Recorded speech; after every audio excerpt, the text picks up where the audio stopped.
നാടൻ രീതിയിൽ പോത്ത് വരട്ടിയതിൻ്റെ റെസിപ്പിയാണ് ഇന്ന് കാണിക്കുന്നത്. അപ്പോൾ അത് 1 കിലോളം പോത്ത് നല്ല രീതിയിലൊന്ന് ക്ലീൻ ചെയ്ത് ചെറിയ കഷ്ണങ്ങളൊക്കെ ഒന്ന് മുറിച്ച് നല്ല രീതിയിൽ കഴുകി വെള്ളമൊക്കെ കളഞ്ഞിട്ട് എടുക്കാം. ഇതിലേക്ക് ഒരു 2 ടീസ്പൂണോളം ഇഞ്ചി, വെളുത്തുള്ളി, പച്ചമുളകും പിന്നെ കുറച്ച് മഞ്ഞൾപ്പൊടിയും കൂടെ ചേർത്തിന് അരച്ചെടുത്തിട്ടുള്ള ഒരു കൂട്ടാനായിട്ട് ആദ്യം ചേർത്ത് കൊടുത്തത്.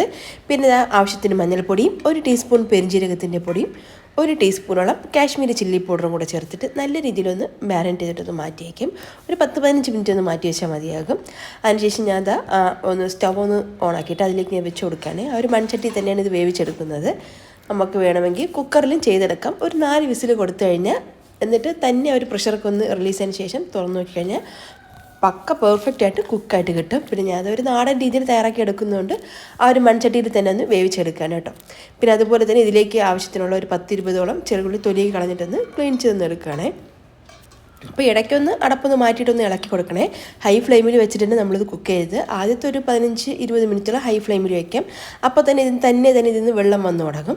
ആ ഒരു വെള്ളം ഒന്ന് വറ്റി വരുന്ന സമയത്ത് നമുക്ക് ഫ്ലെയിം കുറച്ച് വെച്ചിട്ട് ഇത് ബാക്കിയുള്ള ടൈമും കുക്ക് ചെയ്തെടുക്കുന്നുണ്ട്. ഒരു 1 തൊട്ട് 1.5 മണിക്കൂർ വരെയൊക്കെയാകും ഇതൊന്ന് നമ്മൾ ഇങ്ങനെ ചട്ടിയിൽ തയ്യാറാക്കി എടുക്കുകയാണെന്നുണ്ടെങ്കിൽ. പിന്നെ അതിലേക്ക് വേണ്ടിയിട്ടുള്ള വെളുത്തുള്ളിയും ഇഞ്ചിയും കുറച്ച് മല്ലിയിലേക്ക് ഒന്ന് എടുത്ത് വെച്ചിട്ടുണ്ട്. അപ്പോൾ അത് കുറേ സമയം കഴിഞ്ഞിട്ട് ഞാൻ ഒന്നത് കുക്കായിട്ടുണ്ടോ എന്ന് നോക്കുകയാണ് കേട്ടോ. അപ്പോൾ ഞാൻ നോക്കുന്ന സമയത്ത് ഏകദേശം ഒന്ന് ആയിട്ടുണ്ട്, റെഡി ആയിട്ടുണ്ട് കേട്ടോ. ഇനി നമുക്കിത് ബാക്കി നമ്മൾ കുറച്ച് പ്രൊസീജിയറും കൂടെ ഉണ്ടല്ലോ, അതും കൂടെ ചെയ്യുന്ന സമയത്ത് നന്നായിട്ടൊന്ന് കുക്കായി കിട്ടിക്കോളും.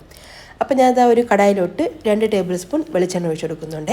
പിന്നെ ഒരു 1.5 ടീസ്പൂണോളം പെരിഞ്ജീരകം, മുഴുവൻ പെരിഞ്ജീരകമാണ് ചേർത്ത് കൊടുത്തത്. പിന്നെ നമ്മൾ ചതച്ച് വെച്ചിട്ടുള്ള ഒരു 10-20ഓളം ചെറിയ ഉള്ളി, 3 വെളുത്തുള്ളി ഫുള്ളായിട്ടിന് എടുക്കുന്നുണ്ട്. അതുപോലെ ഒരു കഷ്ണം ഇഞ്ചി, ഇത്രയും കൂടെ ചതച്ചെടുത്താണ്. അത്രയും കൂടെ ചേർത്തിട്ട് നല്ല രീതിയിലൊന്ന് വഴറ്റിയെടുക്കാം. എന്നിട്ട് നമ്മൾ വേവിച്ച് വെച്ചിട്ടുള്ള ഒരു ബീഫും കൂടെ ഇതിലേക്ക് ചേർത്ത് കൊടുക്കാം. എന്നിട്ട് എല്ലാം നല്ല രീതിയിലൊന്നും വഴറ്റി ഒരു കറുത്ത നിറം വരണമല്ലോ, അതുവരെ നമ്മൾ ഇതുപോലെ ഒന്ന് ഇളക്കി കൊടുത്തുകൊണ്ടേ ഇരിക്കണം. അതുപോലെ തന്നെ നമ്മളിത് വെളിച്ചെണ്ണ തന്നെ ചെയ്യണേ. അപ്പോഴാണ് ഒരു നാടൻ രുചിയും മണമൊക്കെ കിട്ടുന്നത്. പിന്നെ ഒരു 2 ടീസ്പൂണോളം കുരുമുളക് ഞാൻ ഒന്ന് പൊടിച്ച് വെച്ചിട്ടുണ്ട്. അത് ഇടയ്ക്കിടയ്ക്ക് നമുക്ക് ഇതിലേക്ക് ചേർത്ത് കൊടുക്കാം. നമ്മൾ പച്ചമുളക് ചേർക്കാത്തതുകൊണ്ട് തന്നെ ആ ഒരു കുരുമുളകിൻ്റെ ടേസ്റ്റ് ആയിരിക്കണം മുന്നിട്ട് നിൽക്കാനുള്ള എരിവ്. ഇതിലേക്ക് 1 ടീസ്പൂൺ ഗരം മസാല പൊടിച്ചതും കൂടെ ചേർത്ത് കൊടുക്കണേ. പട്ട, ഗ്രാമ്പൂ, ഏലക്ക ഇത് 3 കൂടെ ഒന്ന് ഡ്രൈ റോസ്റ്റ് ചെയ്തിട്ട് പൊടിച്ച് വെച്ചിട്ടുള്ള ഒരു മസാല തന്നെ കേട്ടോ.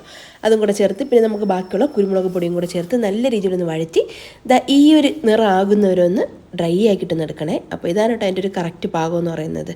പിന്നെ അതിനോടൊപ്പം തന്നെ കുറച്ച് പഴംപൊരി കൂടെ ഞാൻ തയ്യാറാക്കി എടുക്കുന്നുണ്ട്. അപ്പം ബീഫ് റോസ്റ്റ് അല്ലെങ്കിൽ പോത്ത് വരട്ടി ഇതൊക്കെ വെച്ച് കഴിഞ്ഞാൽ പഴംപൊരി കൂടെ തയ്യാറാക്കി എടുക്കാറുണ്ട്. അപ്പോൾ അതും കൂടെ ഒന്ന് റെഡി ആക്കിയിട്ട് എടുക്കാനുണ്ട്. അപ്പോൾ ഫൈനൽ ലുക്ക് എന്ന് പറഞ്ഞാൽ ഇതാണ് കേട്ടോ നമ്മുടെ ആ ഒരു പോത്ത് വരട്ടിയതിൻ്റെ ഒരു കളർ ഇങ്ങനെ ആയി വരും. നമ്മൾ ആ ഒരു അയൺ കടയിൽ ചെയ്യുന്നതുകൊണ്ട് തന്നെ ആ ഒരു കളർ അങ്ങനെ ആയി കിട്ടുകയും ചെയ്യും. അപ്പം ആ ഒരു ടേസ്റ്റും മണമൊക്കെ ഒന്നും കൂടെ നല്ലതായിരിക്കും. അപ്പോൾ ഈ ഒരു രീതിയിൽ ബീഫ് അല്ലെങ്കിൽ പോത്ത് വരട്ടി നോക്കിയിട്ടില്ലെങ്കിൽ ഒരു പ്രാവശ്യം തയ്യാറാക്കി നോക്കൂ, തീർച്ചയായിട്ടും ഇഷ്ടപ്പെടും. ഈ ഒരു വീഡിയോ റെസിപ്പിക്ക് നിങ്ങൾക്ക് ഇഷ്ടമായിട്ടുണ്ടെങ്കിൽ മറക്കാൻ എൻ്റെ ചാനലും സബ്സ്ക്രൈബും, ഫേസ്ബുക്കാണ് കാണുന്നതെങ്കിൽ ഫോളോ ചെയ്യാനൊന്നും മറക്കല്ലേ.